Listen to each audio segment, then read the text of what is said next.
las dejo de tarea.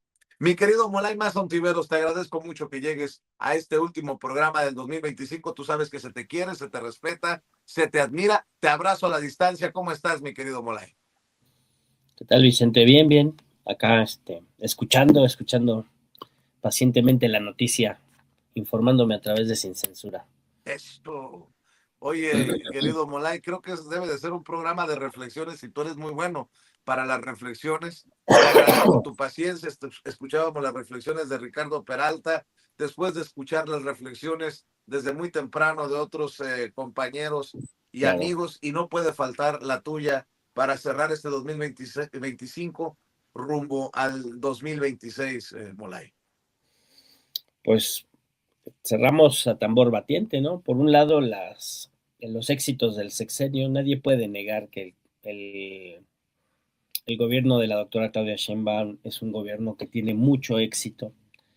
Por eso la derecha está toda neurotizada y dispuesta a cualquier cosa. Mira, yo no dudo ni poquito que lo del tren sea un acto de sabotaje de la derecha en México. No, yo no lo dudo ni poquito.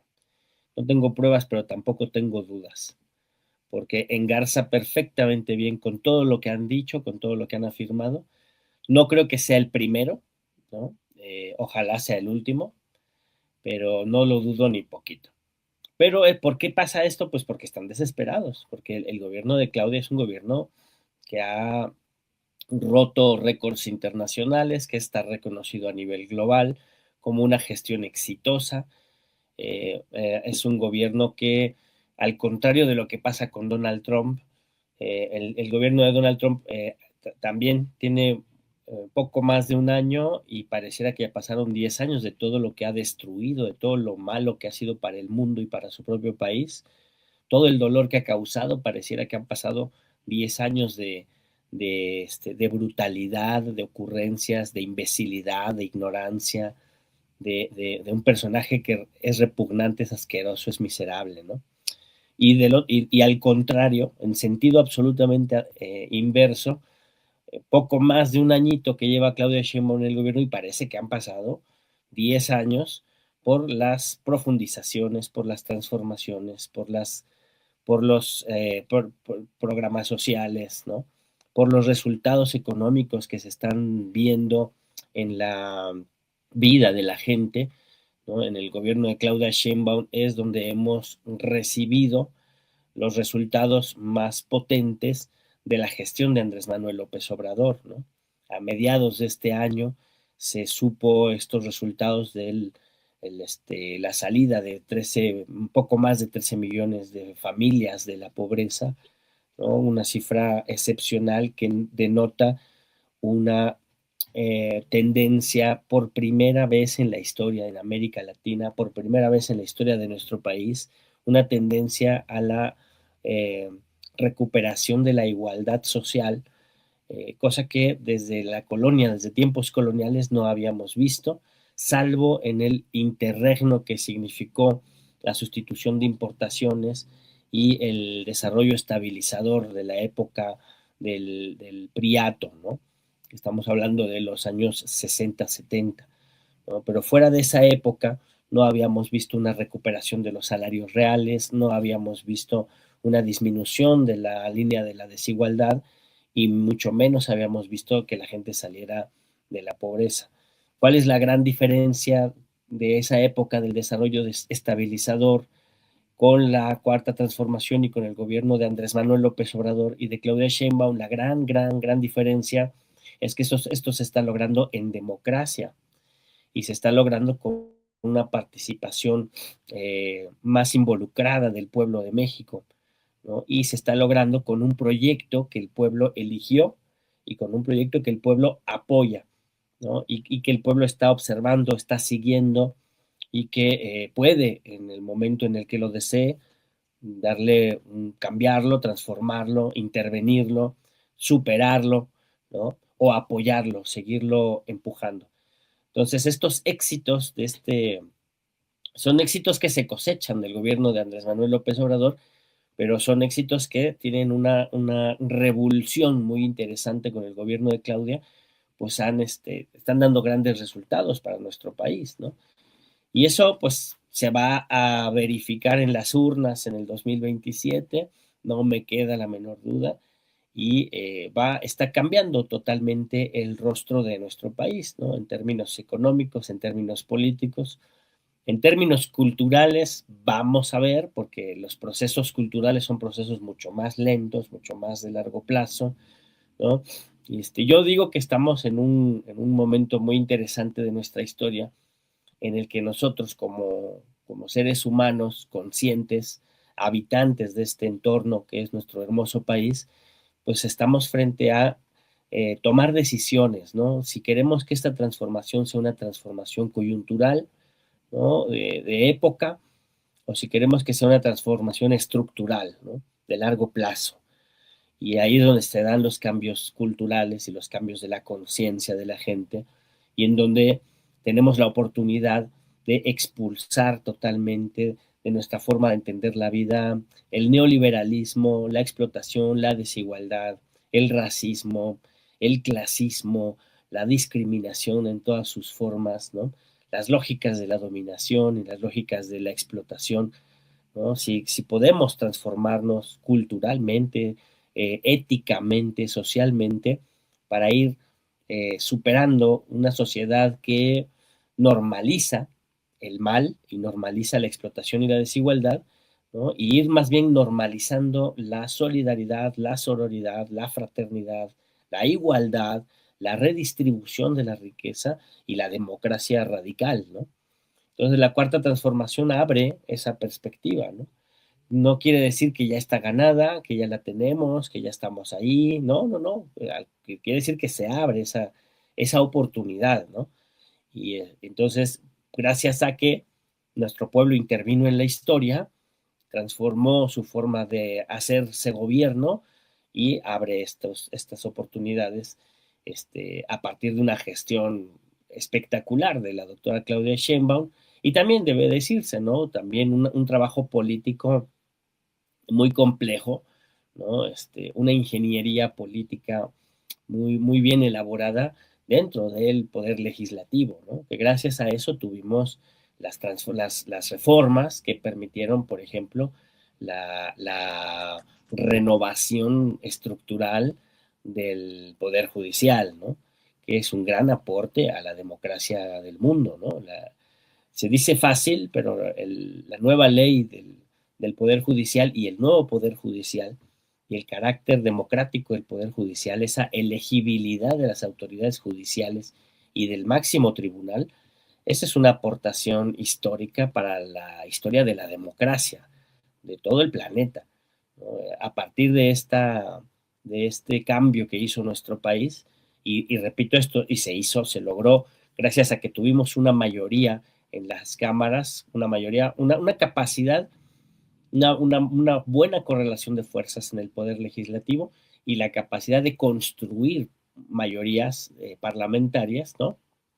Gracias a eso se tiene esa reforma, entre otras muy importantes, pero esta reforma es un cambio en el Estado, es un cambio en la forma de vivir la democracia, ¿no? Y es quitarle a los poderes fácticos, estos poderes fácticos de la pandilla golpista y de los grupos más atrasados de la sociedad mexicana, se les quita la capacidad de intervenir un poder del Estado y utilizar ese poder del Estado para echar atrás los procesos democráticos. Y eso pasa en todo el mundo. En todo el mundo el poder judicial es utilizado por las oligarquías económicas para echar atrás, para desmontar procesos democratizadores. Y acá esa posibilidad se les ha quitado, o por lo menos se les ha puesto mucho más difícil, ¿no? Ya no va a ser, ya no es tan fácil para ellos nada más tener contacto con las familias machuchonas que estén infiltradas en el Poder Judicial. Ahora tienen que luchar democráticamente por ocupar espacios de manera electa en esa instancia. Y eso es un aporte importantísimo que se consolidó este año que estamos dejando atrás. Se consolidó formalmente, ahora se tiene que consolidar en la práctica, en la vida pública, y ahí tenemos que entrarle todos y apoyar haciendo pues nuestras denuncias pertinentes, observando, vigilando, criticando y autocriticando ¿no? Cómo se va desenvolviendo el trabajo de nuestro nuevo Poder Judicial, pero esa es una de los símbolos que más les causa dolores de cabeza a los fachos, pues es el hecho de que nuestro compañero Hugo Aguilar, ¿no? Que es un indígena mexicano, oaxaqueño, ¿no? Esté ahí sentado al frente, ¿no? Y con esa toga tan hermosa, ¿no? Que además se ve muy elegante y con un gran aporte cultural a la vida pública de nuestro país, que fue un escandalazo si no se ponía la toga. Claro. Finalmente él cedió, dijo, sí me voy a poner la toga, pero mi toga va a tener estos diseños de mi cultura, que es la cultura de todas y de todos, y que recuerda que el poder judicial y la justicia se debe al ser humano y no el ser humano a la justicia, ¿no? Y que la ley, si no hace justicia, pues no sirve para nada. La ley debe procurar la justicia, no procurar la formalidad del derecho y de la letra, sino la justicia y el bienestar de la gente. Y que el Poder Judicial, como cualquier instancia del Estado, se debe éticamente al bienestar de su pueblo, no al bienestar de un grupo, de una oligarquía, de una pandilla, al bienestar del conjunto de la población. El Poder Judicial, el Poder Legislativo, el Poder Ejecutivo son instrumentos del Estado garantes del bienestar de la comunidad política, garantes del bienestar del conjunto del pueblo, y el espíritu de la conformación de la república en nuestro país, ¿no? Pero los de arriba, los que acumulan la riqueza mala vida a partir del hurto, las cúpulas, las oligarquías, siempre olvidan eso y quieren utilizar al gobierno y al Estado para satisfacer sus ambiciones más primarias, y siempre echan todo a perder, todo lo que tocan lo hacen mierda, y por eso los hemos desplazado del gobierno, por eso los hemos quitado del gobierno, por eso los hemos sacado del Poder Judicial, y por eso estamos construyendo esta cuarta transformación, que en Oye, este primer año de su segundo piso el balance es abrumadoramente positivo, con todos los problemas que se puedan señalar, pero en el mundo entero están viendo y reconociendo que uno de los gobiernos más exitosos, yo no sé si sea la mujer más poderosa del mundo, pero sí sé que es uno de los gobiernos más exitosos, una de las gestiones mejor hechas, más cuidadas de la historia de la administración pública. Sí, es el gobierno de Claudia Sheinbaum, de eso no me queda ninguna duda, mi querido Vicente. oye, Molay, fíjate que desde México hemos ido desmontando eh, pues esta manipulación de los medios de comunicación, ¿no? Que te venden un país que se desmorona, contrario a lo que tú estás analizando, ¿no? Que es uno de los más exitosos, si no es que el más exitoso del Sí, mundo, la 4T. Fíjate, estaba viendo una entrevista con un medio estadounidense de Benjamín Netanyahu. Ojo con lo que voy a decir. Si Donald Trump no le cree a Nicolás Maduro, si Donald Trump ha atacado a Nicolás Maduro, ha atacado a Petro, ¿será porque la mano de Netanyahu está detrás de todo esto? Lo pregunto por esto. Ah, cabrón. Irán está en connivencia con el régimen de Maduro. Está exportando terrorismo a América, al hemisferio americano, y quieren que Hezbollah y Hamas introduzcan a sus hombres en Estados Unidos. ¿Bajo qué datos, inteligencia? ¿Quién sabe? Pero como lo dijo Netanyahu, lo traen por todos lados en redes sociales. Netanyahu dice, Irán está confabulado con el régimen de Maduro, están exportando terrorismo a Estados Unidos, al hemisferio americano, y quieren que Hezbollah y Hamas logren infiltrar a sus hombres en Estados Unidos. Netanyahu no descartaría la posibilidad de envíos de armas desde Irán a Venezuela.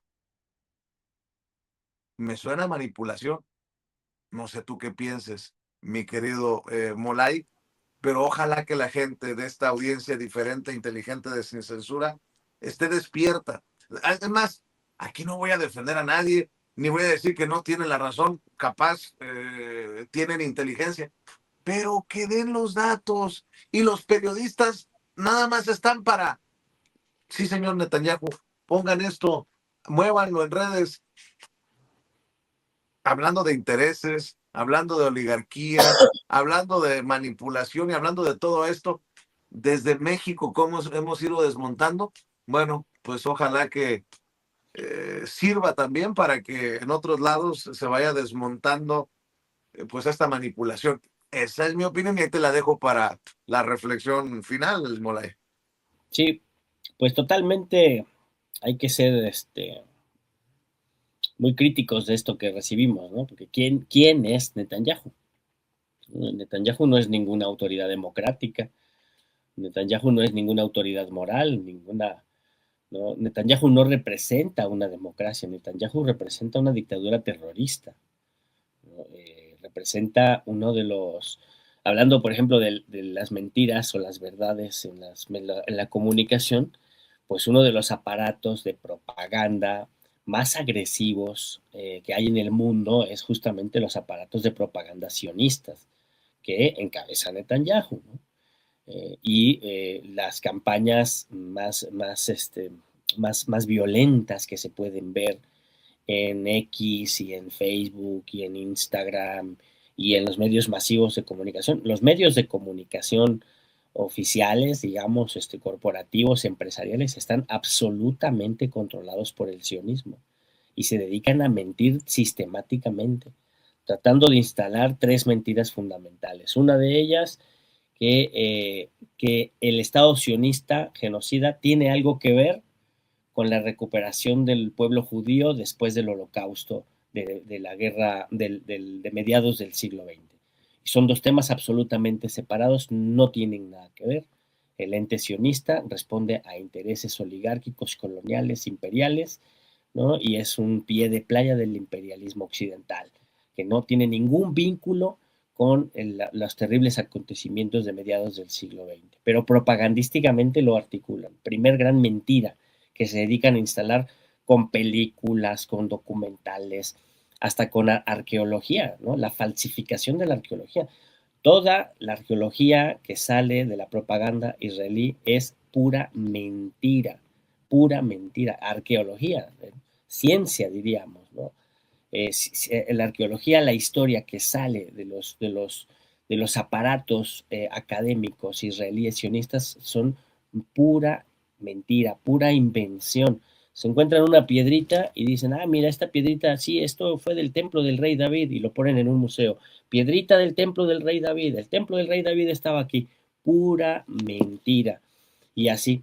Y la segunda gran mentira, que tienen derecho a defenderse. ¿A defenderse de quién?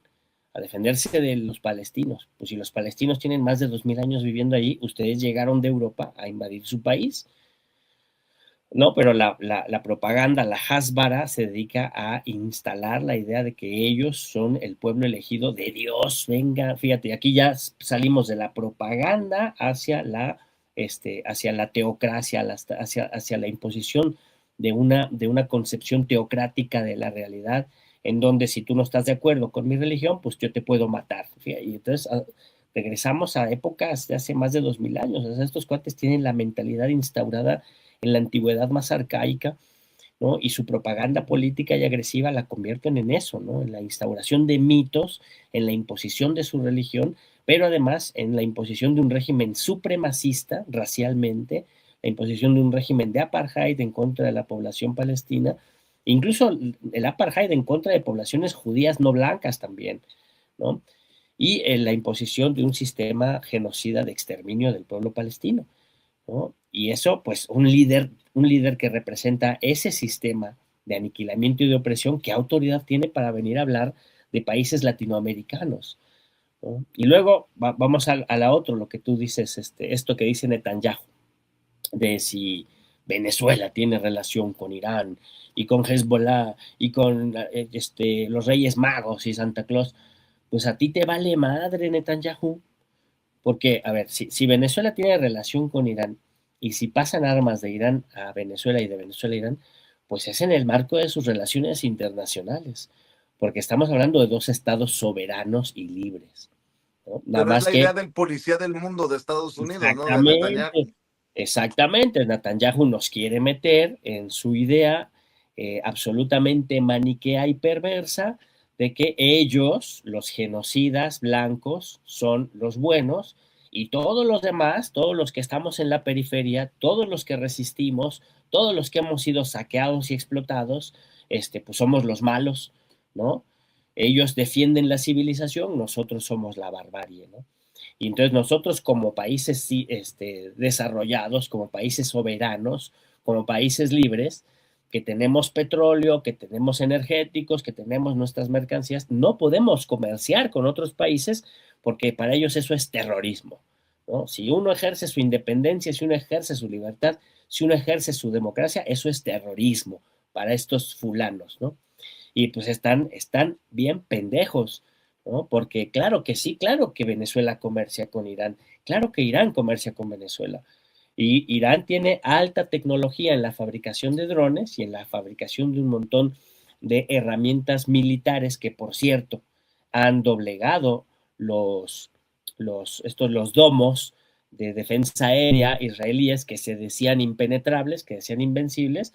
Bueno, pues la tecnología de Irán ya demostró que sí son penetrables y que sí se les puede derrotar y que sí se les puede superar, ¿no? Y esa tecnología, por supuesto, si la han desarrollado, tienen todo el derecho en el marco de su libre mercado, en el marco de sus relaciones capitalistas de Estado, pues se pueden, tienen todo el derecho Irán de venderle esa tecnología a Venezuela y Venezuela tiene petróleo y que ha desarrollado otros tecnologías, pues tiene todo el derecho de vendérselas también a Irán, ¿no? Y estamos ahí en el marco del intercambio comercial de dos países soberanos.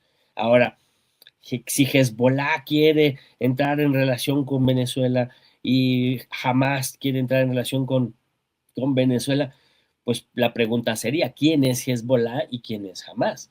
Y los dos son movimientos de resistencia de países que están siendo atacados, invadidos, saqueados por el régimen sionista y genocida de Israel, ¿no? Y que los dos, Claro. tanto Hezbollah como Hamas, los dos, ¿no? Y yo no soy simpatizante a pie juntillas de ninguno de los dos porque yo creo en los estados laicos, democráticos, libres, ¿no? Yo creo más en una democracia socialista donde hay igualdad, donde hay absoluta libertad de credo, donde se deben respetar todos los cultos religiosos y a todos los seres humanos en su dignidad, ¿no? Y esos movimientos de resistencia popular son movimientos integristas, ¿no? Musulmanes integristas, que dentro de su filosofía tienen una fuerte vena integrista religiosa. Yo con eso no simpatizo, pero aunque yo no simpatice con ese elemento integrista de su conformación filosófica, no puedo yo dármelas de ignorante, ¿no? Y desconocer lo que es la realidad pura y dura, que esos son movimientos de resistencia popular con una poderosa legitimidad, porque son resistencias de países que están luchando contra el colonialismo, contra el intervencionismo colonial, ¿no? Y no solo tienen legitimidad ética y legitimidad política, legitimidad moral para actuar, sino también el derecho internacional los avala, ¿no? Los legitima como movimientos de resistencia anticoloniales. Entonces, viene Netanyahu o Trump o cualquier otro miserable de esa calaña y hablan de estos procesos, de estos movimientos como simples terroristas, ¿no? Cuando son movimientos de resistencia populares. Y nosotros, los demócratas, los revolucionarios, los pueblos libres, lo que tenemos que combatir es esa forma de reducir al absurdo a los movimientos de resistencia, ¿no? Que son movimientos legítimos de resistencia popular armada. ¿Por qué se arman? ¿Por qué luchan de manera armada? Porque no les han dejado otra vía, porque les están invadiendo por la vía de la violencia más brutal que se ha visto en la historia de la humanidad, les están quitando sus territorios, están destruyendo sus granjas, están matando a sus animales, están bombardeando a niñas y niños de manera cotidiana. Gaza sigue bajo asedio, Gaza sigue siendo bombardeada, niñas y niños todos los días están siendo asesinados en Gaza, mientras los medios de comunicación cierran la lente de la cámara y cierran los micrófonos y se hacen de la vista gorda porque fingen que ya hubo un acuerdo de 20 puntos de Donald Trump y que ya todo está bien, pero eso es absolutamente falso. El genocidio está en una de sus etapas más crudas en Gaza, y mientras más violencia haya contra el pueblo gazatí, contra el pueblo palestino y contra el pueblo libanés, más legitimidad van a tener tanto Hamas como Hezbollah, como muchos otros movimientos de liberación nacional que se vayan desarrollando en todo el mundo en contra del imperialismo, en contra del colonialismo y en contra del sionismo, ¿no? Y en contra de los fascismos que se están imponiendo en la realidad de varios países antidemocráticamente, ¿no? Donde la ultraderecha se impone porque el pueblo la votó, pues ni hablar, mano. La lucha democrática y a darle. Pero donde se impone de maneras ilegales y de maneras violentas, pues que a nadie le sorprenda que el pueblo elija también caminos de revolución armada, como ha pasado toda la historia de la humanidad, ¿no? Y no va a dejar de pasar. Entonces, lo que no hay que hacer es comernos el lenguaje, las categorías, los códigos y el nivel en el que están pensando estos oligarcas nefastos como Netanyahu, que por cierto ya debió someterse a elecciones y no lo ha hecho. Netanyahu es un gobernante ilegítimo que no se ha sometido a elecciones constitucionales en su país. Lo mismo pasa con Zelensky y lo mismo quiere Trump hacer, ¿no? O sea, cuate todavía no alcanza a gobernar bien un año completo. Digo, el año ya se le pasó, pero no alcanza a gobernar bien, ¿no? Claro. Y ya está viendo cómo reelegirse y cómo mantenerse en el gobierno, el cuate, ¿no? Porque no está pensando en gobernar bien y que lo reelijan porque gobierna bien, está pensando en imponerse. Hoy es el cuarto hombre más rico del mundo, ¿no? Es el cuarto beneficiario, ¿no? De los más ricos del mundo. Este, los 500 hombres o personas, individuos más ricos del mundo han juntado 2,2 billones de dólares. Solo 500 personas han juntado 2,2 billones de dólares en 2025. De esos, el cuarto más beneficiario es Donald Trump. Para eso quería el gobierno, para enriquecerse. Que vea el que Y quiera ver y que que vea el que escuche quiera ver. el que quiera escuchar. Entonces, no hay que creerles a estos fulanos, hay que salirnos de su lenguaje y hay que reanalizar todo porque este, Venezuela tiene todo el derecho del mundo de comerciar con Irán, Hezbollah y Hamas tienen todo el derecho del mundo de luchar por la liberación de sus pueblos, y en América Latina tenemos toda la obligación del mundo de defender a Venezuela y de defender el territorio latinoamericano, de defender a la patria grande en contra de cualquier intervención gringa y de cualquier otra potencia nefasta como puede ser el ente sionista. Sin He que, dicho. sin que, he dicho, dice Molay, sin que los comentarios defiendan algún acto barbárico, ni nada que se le parezca, ni terrorismo, ni nada, para que quede claro. El análisis que está haciendo Molay es histórico y es social sobre esto que le comentaba yo, los comentarios de Netanyahu, que obviamente tiene pleito casado con Irán y que ahora intenta llevarse en el discurso de Donald Trump entre las patas también a Venezuela, que mantiene relaciones con Teherán. Pero bueno, insisto, el que quiera ver, que vea, el que quiera escuchar, que escuche. Mi querido Molay Maza Ontivero, cerremos esta última participación del 2025, invitando a la audiencia a tus redes sociales, porque lo bueno se viene este 2026, mi querido Molay. Sí, va a ser un buen 2026, muy interesante.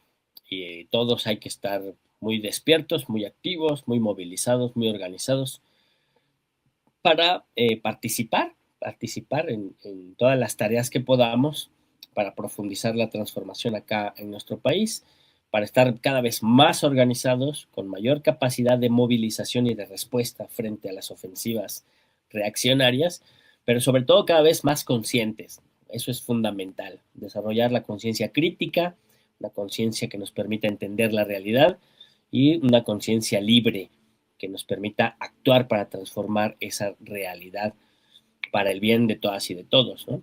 Y pues ya sabes, acá me encuentran en Molay Maza en Facebook, Molay Maza en X, Molay Maza en TikTok, ahí andamos. Y ahí busquen en la 4TV nuestro programa Demos y Kratos, en la 14ª o 14ª entrega, analizamos la cosa esta del odio, de la violencia, de los discursos de la violencia, de la promoción del odio, estos fenómenos de el sesgo de confirmación y la propaganda del odio y la peste del fascismo que promueven la derecha y sus aparatos de propaganda, tanto internacionales como nacionales, y buscan hacer daño en nuestro país y hacen mucho daño. Y fíjate, Vicente, a los que más le hacen daño los medios de propaganda de la derecha es a su propia feligresía, ¿no? A sus propios seguidores es a los que más lastiman porque los hacen vivir con miedo, con frustración y con rabia permanente y eso pues los enferma, ¿no? Entonces Claro. a eso le entramos en el análisis en Demos y Kratos en esta 14ª entrega, pues para que lo busquen ahora que si tienen un ratito libre durante este 31 o luego en la cruda realidad de mañana, pues chéquense el Demos y Kratos. Mi querido Muy, Vicente, muchas gracias y que tengan un muy, muy, muy buen cierre de año y una pachanga muy sabrosa. Y ya el año, mañanita empieza la nueva etapa y pues a seguirle dando. a seguirle dando. Te mando un abrazo, Molay, y nos vemos la próxima semana. Abrazos, Vicente, cuídate. Molay Maza Ontiveros, historiador, analista y amigo de este espacio libre como el viento.